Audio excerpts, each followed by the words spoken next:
I always thought I knew this woman. I thought I knew her completely. Her habits, her voice, her glances, even those small, almost invisible movements she made when she was nervous. I believed she was my destiny. But destiny turned out to be poisoned, and I was a blind fool, drinking from that cup until I could barely breathe. My name is Evan. I am 42 years old, and just a few months ago, I had everything a man could dream of. A thriving business, a stable life, an apartment I was proud of, and a woman I had given my heart to, Maya. She was elegant, sophisticated, with those deep brown eyes that made me forget everything else. Our relationship began like a romantic movie. A chance meeting in a coffee shop. A smile. A touch that lingered longer than it should have. Then came long conversations about life, about the future, about love. We lived as if we were in a fairy tale, where betrayal had no place. How wrong I was. That evening, I stood at our favorite restaurant, holding a small ring box in my pocket. I was going to propose to her. I had imagined the happiness in her eyes, the way she would say, "Yes," the future we would build together. The next morning, I saw the first crack in what I believed was our perfect life. She had changed. It started with small things. Her phone was always on silent mode, even though before, it was constantly buzzing with messages from her friends. She started coming home later than usual, always blaming work. I joked about it, asked if she was living in the office now. Maya laughed, said I was being paranoid, that I was overthinking things. I laughed too. But somewhere deep inside me, a strange feeling had started to grow. One night, we were watching a movie. Her phone vibrated. She grabbed it quickly, glanced at the screen for just a second, and then turned it off. "Who is it?" I asked casually. "Oh, nothing important. Just work," she replied without even looking at me. I believed her. I believed her then, and I kept believing her again and again. I tried to explain it to myself logically. She was busy. She had deadlines. We had been together for a long time. Maybe this was just what happens when passion cools down. It was normal. But you know what separates a man who is being cheated on from the one who just doesn't know it yet? That feeling. That sixth sense. And my gut was starting to scream that something was wrong. The next week, she started coming home even later. "Working late again?" I asked, as she walked into the apartment, tossing her purse onto the couch. Maya hesitated for just a second. A tiny pause. Then she nodded. "Yeah. The new project is killing me." I stepped closer, wrapping my arms around her, inhaling the scent of her perfume. But the scent was different. I knew her perfumes. This wasn't the one she always wore. "Something wrong?" she asked, her big brown eyes staring up at me. "No, everything's fine," I smiled. But everything was not fine. And that night, I decided I wouldn't just sit back and pretend anymore. I was going to find out the truth, even if it destroyed me. Doubt is a slow poison. It doesn't kill you right away. It lingers, festers, eats away at your confidence until you no longer trust your own instincts. And that was exactly what was happening to me. That night, after Maya had fallen asleep, I lay awake staring at the ceiling, my mind replaying every strange little moment over the past few weeks. The silent phone, the late nights, the different perfume, were they coincidences? Or was I just too afraid to see the truth? I turned my head and looked at her. She slept so peacefully, her dark hair spread across the pillow. I wanted to believe her. I wanted to shake this feeling, to tell myself I was being ridiculous. But I couldn't. Because when a man's gut tells him something is wrong, it usually is. The first clue. The next day, I came home earlier than usual. Maya wasn't expecting me. I opened the front door and stepped inside. The apartment was quiet, except for the soft tapping of her fingernails on her laptop keyboard. She was in the kitchen, her back turned to me, completely unaware that I was standing there. I was about to greet her, just like always, when something made me stop. On the screen, I saw a message window open. The name on the screen? Ivan. Who the hell was Ivan? I didn't move. I didn't breathe. I just watched. Maya's fingers hovered over the keyboard. Then, as if sensing something, she quickly closed the chat window and shut the laptop. That's when she noticed me. Her eyes widened, just for a fraction of a second before she forced a smile. Evan, you're home early. I didn't respond right away. I just nodded, stepping closer. Yeah. Thought I'd surprise you.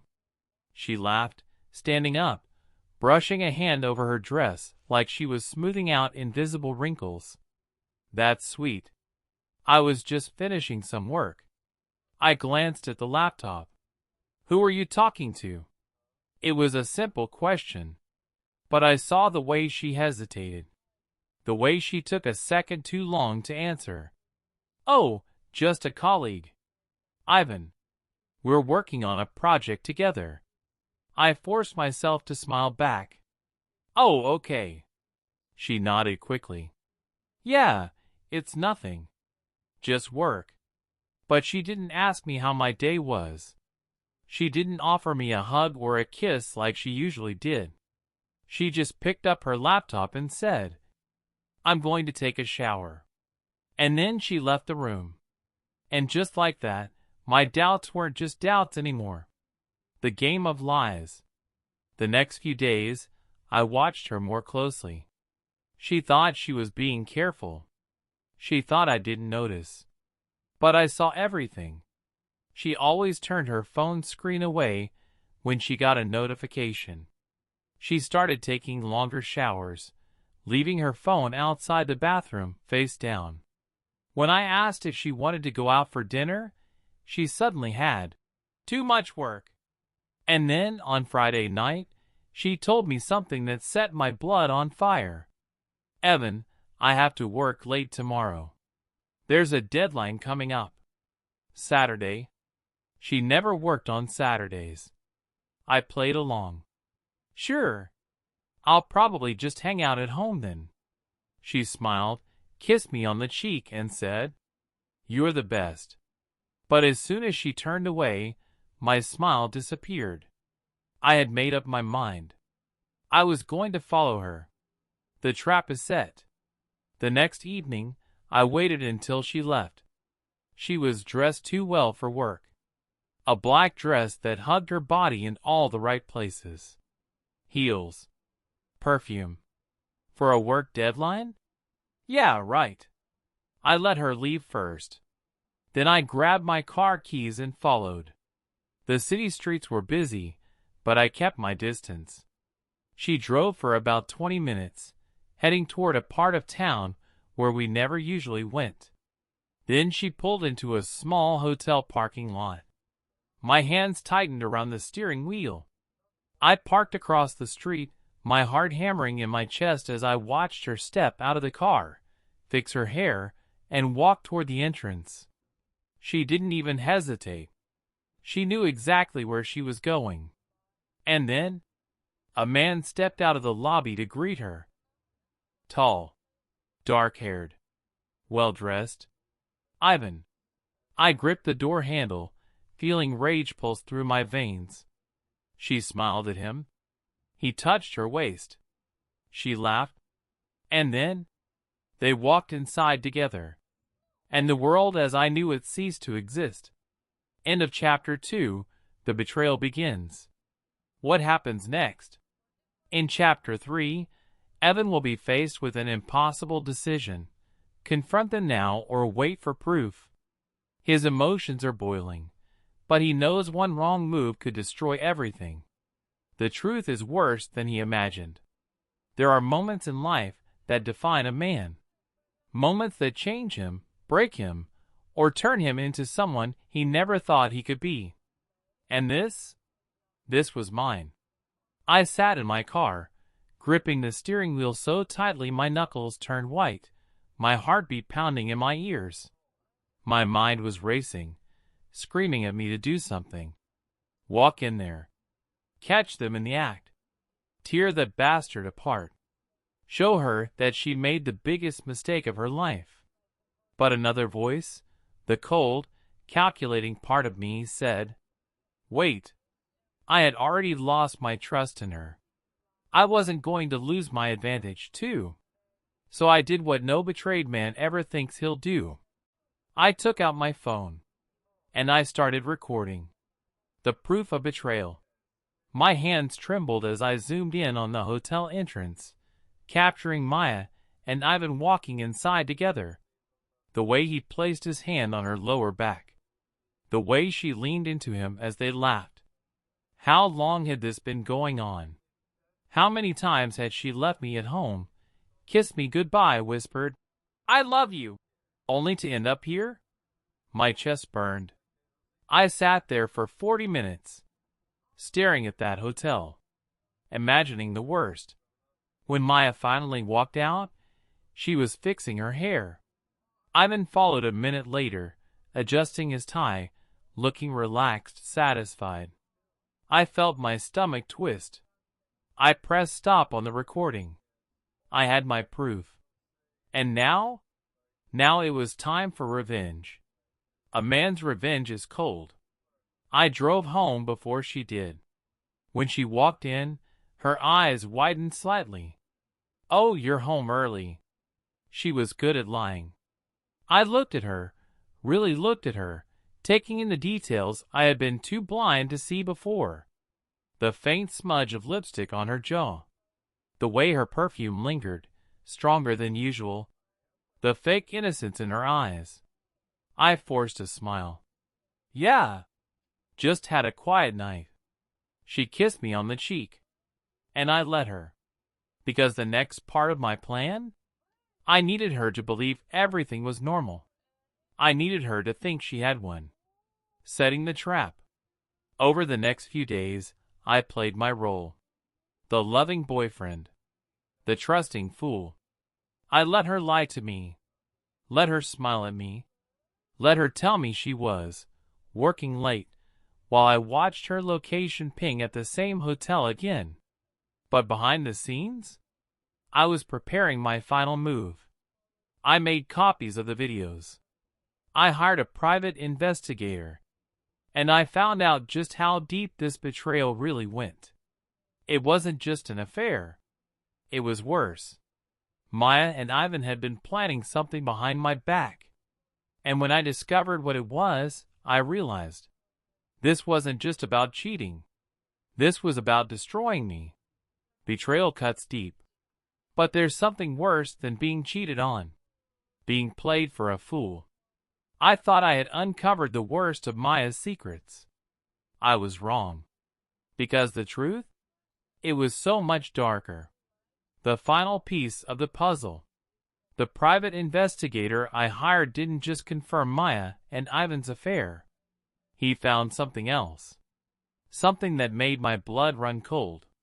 Bank statements. Thousands of dollars missing. My name on a loan I never took out. Maya had been stealing from me.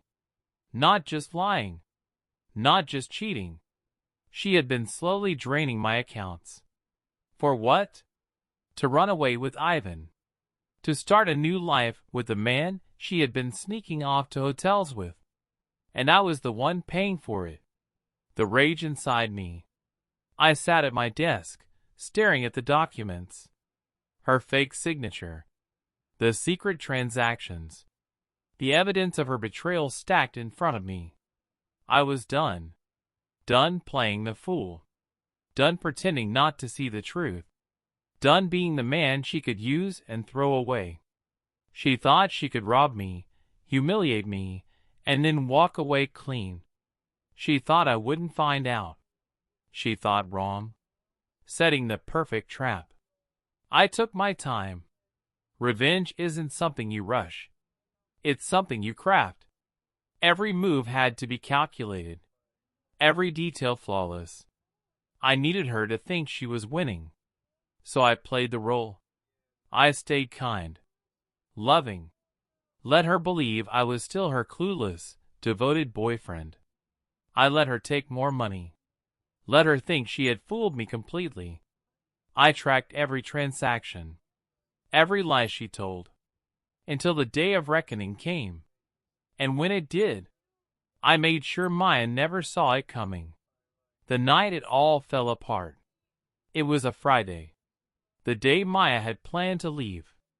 I knew everything. She had packed a suitcase. She had booked plane tickets, 2 of them. She was leaving with Ivan, using MY money. But before she could walk out that door, I was waiting. She stepped into the living room, suitcase in hand, saw me sitting there, and froze. The color drained from her face. What are you doing home? I smiled. A slow, cold smile. Just waiting for you. She swallowed. She knew. I reached over and slid a folder across the table. You might want to take a look at this. She hesitated, then opened it. Bank statements. Flight tickets. Photos of her and Ivan at the hotel. Her biggest sins laid bare. Her hands started to shake. Evan, I can explain. No, you can't. I stood up, towering over her. You're a liar. A thief. A cheat. And you actually thought you'd get away with it. Tears filled her eyes. It was a mistake. I didn't mean to. I laughed. Didn't mean to? You planned this for months. You stole from me. You betrayed me. She stayed silent. Because she knew there was no way out. Her whole world collapses. I leaned in, my voice calm and cold. You're done, Maya. She blinked. Confused. Afraid. What do you mean? I smirked. Your accounts? Frozen. That money you stole? Gone. Your plane tickets? Cancelled. Your job? Oh, I made sure they know exactly what you've been up to. She staggered back, gripping the chair for support. No, you wouldn't. I already did. A knock on the door. Maya flinched. Her face turned pale as she saw the 2 men standing behind me. A debt collector and a lawyer. You remember that loan you took out in my name? She covered her mouth. Evan, please. You wanted freedom, right? Well, now you're free. Free from me. Free from my money. Free from your entire old life. Her knees buckled. Her perfect escape plan? Shattered. And I was just getting started. When you betray someone, you expect consequences. But Maya never expected this. Her life wasn't just falling apart. It was burning to the ground. And the worst part? She had nowhere to run. Maya's nightmare begins. She was still standing there shaking, staring at the debt collector, at the lawyer, at me. Evan, please. Her voice was weak, broken. I tilted my head. What's wrong? Isn't this what you wanted? A fresh start? She looked at the folder again. The evidence of everything she had done. The proof that she had lost. Her lips trembled. You don't understand. Ivan and I raised an eyebrow. Ivan and you, what? She hesitated. And then I knew. The man she gave up everything for was gone. Ivan had left her. I saw it in her eyes. The panic. The realization. The absolute horror. He was supposed to wait for me. She looked down at her phone, hand shaking. She called him. It went straight to voicemail. She tried again. Voicemail. Again. Voicemail. I watched as her breathing quickened. No, he wouldn't. He wouldn't just leave me. But we both knew he would. And he did. I leaned back against the table, crossing my arms. Let me guess. You promised him money? Her eyes snapped to me. I smirked. And now that you have nothing, he's gone. She slumped down into the chair, clutching her stomach like she was going to be sick. And for the first time since this all started, I saw real fear in her face. Desperation turns to begging. Her body trembled. Her perfect world was completely shattered. No money. No lover. No way out. Tears streamed down her face. She looked up at me. Evan, please. I said nothing. She got on her knees in front of me. I made a mistake. I was stupid. I let things get out of control. But I love you. I scoffed. You love me? She nodded frantically. I do. And I'll do anything to fix this. Please. Just tell me what to do. I crouched down, looked her straight in the eyes, and I whispered, Suffer. No mercy. Her face twisted in pain. She sobbed harder. I'll pay you back. I'll do anything. I shook my head. Maya, you don't have anything left. She shut her eyes tight, gripping my leg. Please, Evan. I don't want to be alone. I pried her hands off me and stood up. You were never alone. You just didn't care until it was too late. I motioned to the lawyer. She signs everything over. Now. Maya looked up, completely shattered. What? The lawyer placed the papers in front of her. You sign over your share of our house. You sign off the joint accounts. You remove yourself from everything. I leaned in. You leave with nothing. Her mouth opened. But she knew she had no choice. With shaking hands, she picked up the pen. And she signed. Everything. The final blow. I turned to the debt collector. You can take it from here. Maya's head snapped up. Wait, what does that mean? The man in the suit smirked. It means that loan? The one in Evan's name that you fraudulently took? We're coming for you now. Her whole body went stiff. No, please. You think banks just let people steal money? She collapsed into the chair, utterly defeated. The debt collector held out a final paper. You can either start paying, or we take legal action. Your choice. She looked at me, desperate. I just stared, silent, and she finally understood. There was no fixing this. There was no crawling back. She had made her bed. Now she had to lie in it. A desperate person is dangerous. A desperate woman who just lost everything is a ticking time bomb. Maya had been humiliated, stripped of her home, her money, her future. She had no more cards to play. Or so I thought. Because that night, she made one last move. Maya's breaking point. I thought I was done with her. I thought I had seen the last of her. I had taken everything, left her drowning in her own choices. But some people don't know when to stay down. And at 3 a.m, I found out just how far Maya was willing to go. My phone buzzed. One message. From an unknown number. I rubbed my eyes and opened it.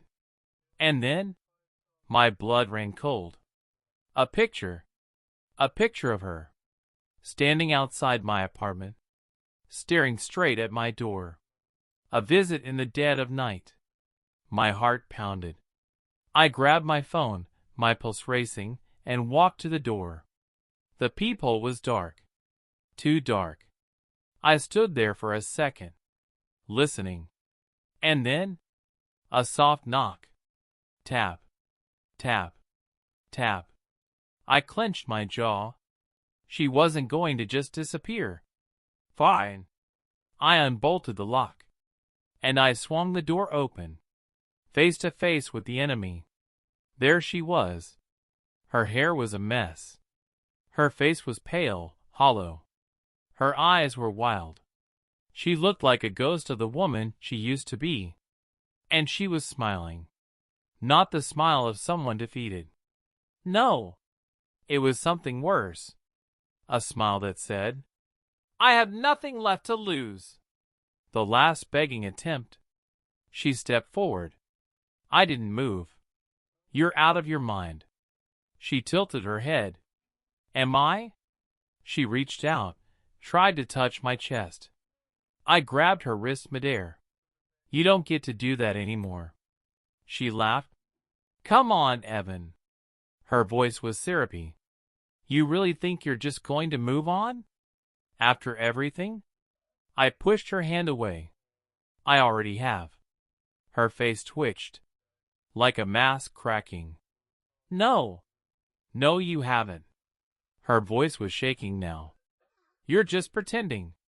You're still mine, Evan. You know that." The second she realized it was over, I sighed, and I let her have it. "Maya, listen to me carefully." She blinked. I leaned in. "You were nothing special." Her breath hitched. I kept going. "You were just another mistake. A bad investment. A lesson I had to learn." Her face twisted. That was the moment it hit her. The reality. The final nail in the coffin.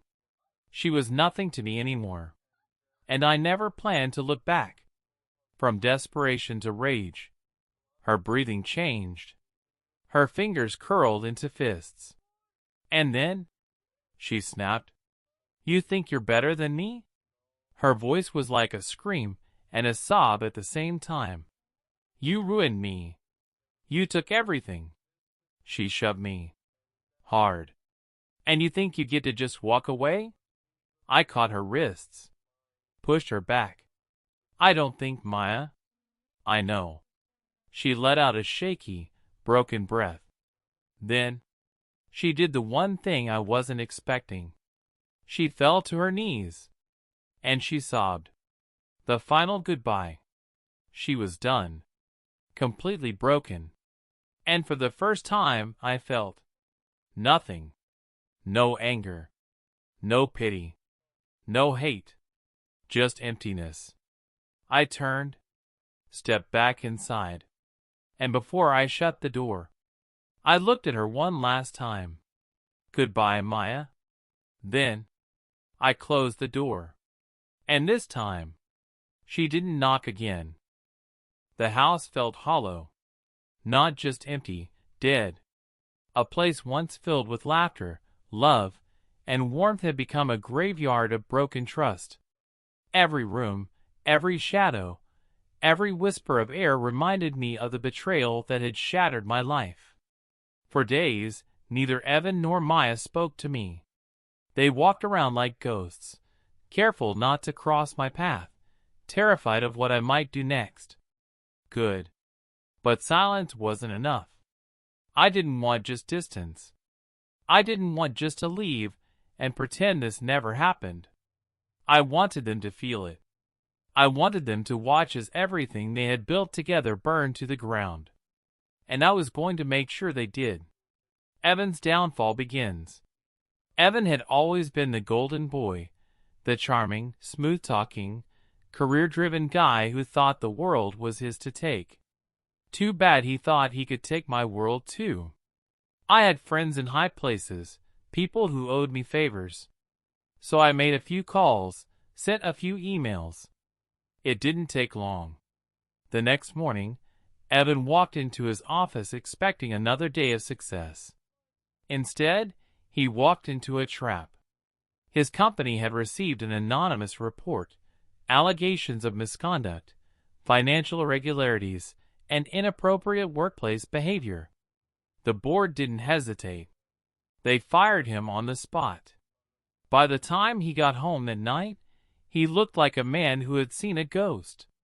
His suit was wrinkled, his tie loosened, his hands shaking. I was waiting for him, sitting calmly on the couch, sipping a drink. "They let you go, didn't they?" I asked, watching him from the corner of my eye. His jaw tightened, but he said nothing.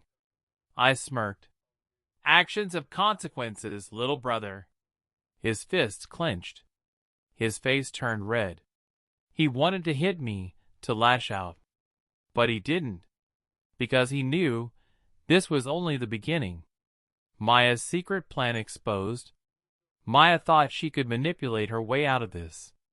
She thought she could spin some tragic story about how she made a mistake, how she never meant to hurt me, how love just happens. What she didn't know was that I had been watching her for weeks. I had access to our bank accounts, to our shared finances. And what I found? She had been planning to leave me long before I found out about her betrayal. Secret withdrawals, a hidden account, a plane ticket booked in her name, without me. She wasn't just cheating. She was stealing.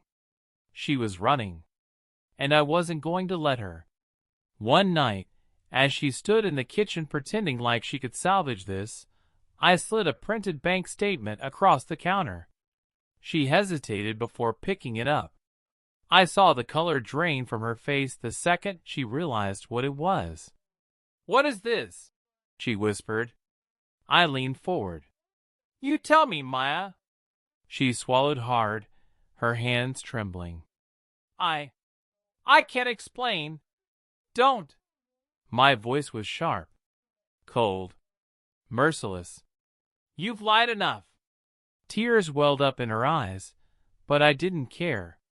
For once, she was the one feeling powerless. For once, she was the one with nowhere to run. The final blow. I had spent weeks preparing for this moment. By the time Maya woke up the next morning, I was already gone. My things? Packed. Our accounts? Separated. Our home? No longer our home. Because I owned the house. And she?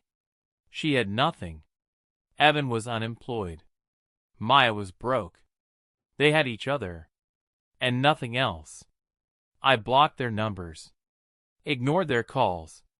Let them sink in the mess they had made for themselves. And that was the greatest revenge. Not rage. Not violence. Just nothing. Because nothing is more painful than realizing you no longer matter. And now? They didn't. This story isn't over. In the next chapter, Evan and Maya will come face to face with the full weight of their decisions. Would you have done the same? Let me know in the comments. And if you want to hear what happens next, stay tuned. It only gets better from here. I had left them with nothing. No home. No money. No future. But somehow, that still didn't feel like enough. They had taken everything from me, my trust, my love, my peace. And now? Now, I was going to make sure they never forgot what they had done. Evan's breaking point. I hadn't seen or heard from Evan since the night I walked away. But one day, a mutual friend reached out. "You need to see this," they said, sending me a link. It was a video. A shaky, low-quality recording from a bar downtown. And right in the middle of it, Evan. Drunk. Slurring his words. Picking a fight with a stranger. The guy was bigger than him, stronger. But Evan, the golden boy, didn't care. He swung first. And he lost. Badly. The video cut off just as the bouncers dragged him outside, blood dripping from his mouth. I watched it twice. The second time I smiled. The man who thought he could take what was mine had finally hit rock bottom. Maya's desperation? Maya wasn't doing much better. She had been staying at some rundown motel on the edge of town, living off whatever scraps she had left. One night I got a text. Maya, please, just talk to me. I stared at the message for a long time. Then, curiosity got the best of me. I replied, Me, where are you? An hour later, I was standing outside her motel door. She opened it slowly, peeking out like a scared animal. When I stepped inside, I almost laughed. The woman who once walked around in designer dresses, who cared so much about appearances, now sat on a stained mattress in a dimly lit room that smelled like cigarettes and regret. Wow, I muttered, looking around. From our penthouse to this? You're really thriving, Maya. She flinched. I didn't care. She had done this to herself. She sat down on the bed, rubbing her hands together nervously. I messed up, she whispered. I folded my arms. No kidding. She swallowed hard. I need a second chance. That made me laugh. Loud. Harsh. A second chance? I repeated. Maya, you didn't just cheat. You planned to leave me. You stole from me. You ruined everything. Her eyes filled with tears. I wasn't thinking straight, she said. It was a mistake. There was that word again. Mistake? Like she had tripped and fallen into betrayal. Like she hadn't made choice after choice, night after night, to lie and destroy what we had built. I took a step closer. You want a second chance? I said, my voice low. Tell me, Maya, if I had never caught you, would you have ever told me the truth? She hesitated. Her lips parted. And then she looked down. No answer. And that was my answer. The final goodbye. I turned toward the door. Maya jumped up. Wait! I stopped. Not because I cared. Not because I forgave her. But because I wanted her to hear this. You made your choice, I said, staring straight ahead. Now live with it. And then I walked out. For the last time. This isn't the end. Maya and Evan thought they had lost everything. But they haven't seen anything yet. In Chapter 8, something happens that neither of them saw coming. And trust me, it changes everything. Stay tuned. Because this revenge? It's only just getting started. Chapter 8, when the past comes crawling back. I walked out of that motel room expecting that to be the last time I'd ever see Maya. But life has a funny way of testing your resolve. You think you're done. You think you've won. You think the past is finally behind you. Until it isn't. The unexpected call. 2 weeks after I left Maya in that miserable motel, I got a call from an unknown number. I almost didn't answer. But something told me I should. So I did. Hello? A pause. And then, please. Maya's voice. Ragged. Weak. Desperate. Leo, I need your help. I almost hung up right then and there. But something about the way she sounded, like she was genuinely terrified, made me hesitate. She wasn't playing her usual games. She wasn't trying to manipulate me. She was begging. What's wrong? I finally asked. Her voice trembled. It's Evan. Evan's last mistake. Turns out, Evan didn't take rock bottom very well. After I left, he spiraled even harder. Drinking. Gambling. Losing what little money he had left. And then, he got involved with the wrong people. Debt collectors. The kind of guys who don't just send polite reminders when you owe them money. Maya had been staying with him again, because, of course, she had nowhere else to go. And last night, they came knocking, broke into their apartment, took everything valuable they had left. And now, Evan was gone. disappeared, left Maya behind to clean up the mess. I exhaled slowly. So what do you want from me? I asked. A small, choked sob on the other end of the line. I don't know where else to go, she whispered. There it was. The final humiliation. Maya, the woman who betrayed me, who thought she was too good for me, had lost everything. And now? She was asking me for help. I should have said no. I should have told her to live with the choices she made. But instead, I said, Where are you? A deal with the devil. I met her at a bus station on the edge of town. She looked like a ghost of the woman I once knew. Hair unkempt. Dark circles under her eyes. Wearing the same clothes from the last time I saw her. She barely looked up as I approached. You have 5 minutes, I said. She swallowed hard. I just need a place to stay. For a few days. Until I figure things out. I tilted my head. And what makes you think I'd do that for you? Tears welled in her eyes. I don't deserve it, she whispered. I know that. But I don't have anyone else. I exhaled. This wasn't love. This wasn't pity. This was power. She had taken everything from me. And now? She had nothing. So I made a decision. Fine, I said. You can stay, but under my rules. She looked up, surprised. What rules? I smirked. You'll see. This isn't over. Maya thought she hit rock bottom. But she has no idea what's coming next. Chapter 9? That's where the real fun begins. Stay tuned.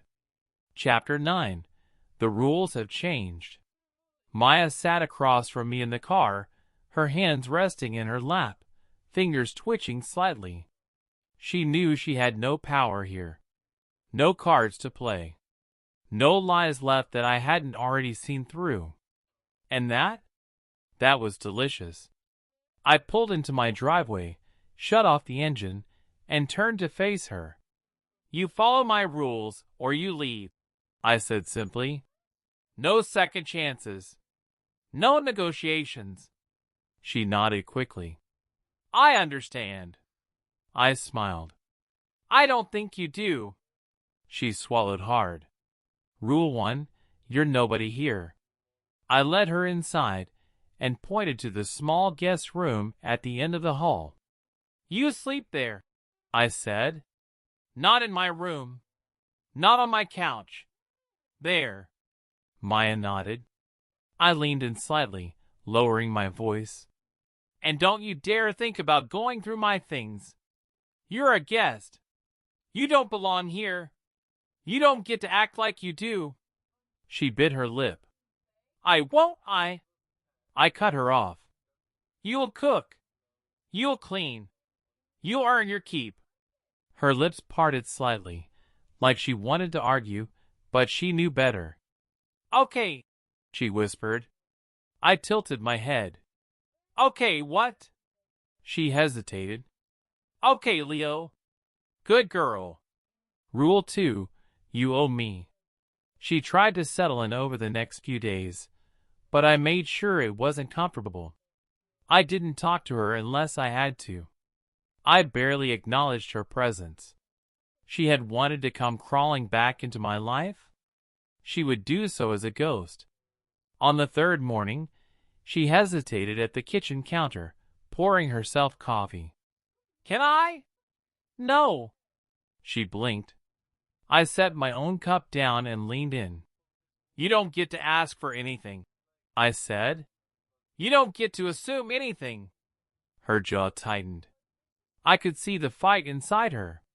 The instinct to talk back, to play the victim. But she swallowed it down. Because she knew the truth. She didn't deserve kindness. Not after what she had done. Rule 3. I decide when it ends. A week passed. Then another. Maya followed the rules. She stayed out of my way. She cooked. She cleaned. She never complained. But I could see it in her eyes. She was waiting. Waiting for me to crack. Waiting for me to show weakness. Waiting for some sign that I still cared. She was a fool. One night, she tried to push her luck. I was sitting in the living room, watching a game, when she hesitated in the doorway. "Can we talk?" I didn't even look at her. "No," she exhaled sharply. "Leo, please. I turned my head slowly, my eyes meeting hers. "You think this is a conversation?" I asked. She swallowed. "You don't get to talk to me," I continued. "You don't get to ask for closure, or forgiveness, or whatever the hell you think you're owed." She flinched. I leaned back, crossing my arms. "I decide how this ends," I said. "Not you." Silence. A long, painful silence. She nodded once. "I understand." I smiled. "Good. Then be useful and bring me another beer." She turned quickly, disappearing into the kitchen. And for the first time in a long time, I felt free. The final rule: this won't last forever. I knew I wouldn't let her stay forever. I was done with her. But something in me wanted to see just how far she would go. How long she would obey. How much she was willing to suffer under the weight of her own mistakes. And when I was bored of watching her try, I would throw her away. Just like she did to me. But what I didn't know was that Maya had one last move to play. And when she made it, everything changed. Before we dive into the final chapter, I have a small request for you. Drop a comment below and tell me where you're from. I want the next story to take place in one of your cities. Who knows? The next tale of betrayal and redemption might be unfolding right in your hometown. Let me know, and let's make the next story even more personal. Chapter 10: The Final Choice. The past had burned everything to the ground. Now, standing in the aftermath, I had one final choice to make. Evan sat across from me, his hands trembling against the cold surface of the cafe table. He looked exhausted, like a man barely holding on. The betrayal, the lies, the destruction of the life we once had, it had all brought us here. "I don't know what to do anymore," he admitted, his voice hoarse. "I lost everything. I ruined everything." For the first time in months, I didn't feel anger. Just emptiness. Just the weight of everything we had been through. "You made your choices, Evan," I said, my voice steady. "And now you live with them." His eyes flickered with something. Hope? Desperation? He leaned forward, searching my face for something that wasn't there anymore. "Is there really no way to fix this?" he asked. I exhaled slowly.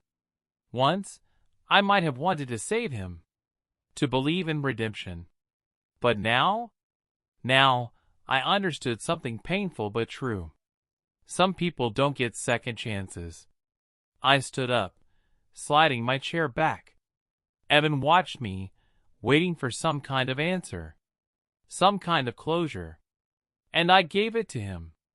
"You'll figure it out," I said. "But not with me." Then, without another word, I turned and walked away. Because this wasn't my burden anymore. This was his. And for the first time in a long time, I finally felt free. Would you have forgiven him? Or would you have walked away, just like I did? Let me know in the comments. And don't forget to like, share, and subscribe for more stories that will leave you speechless.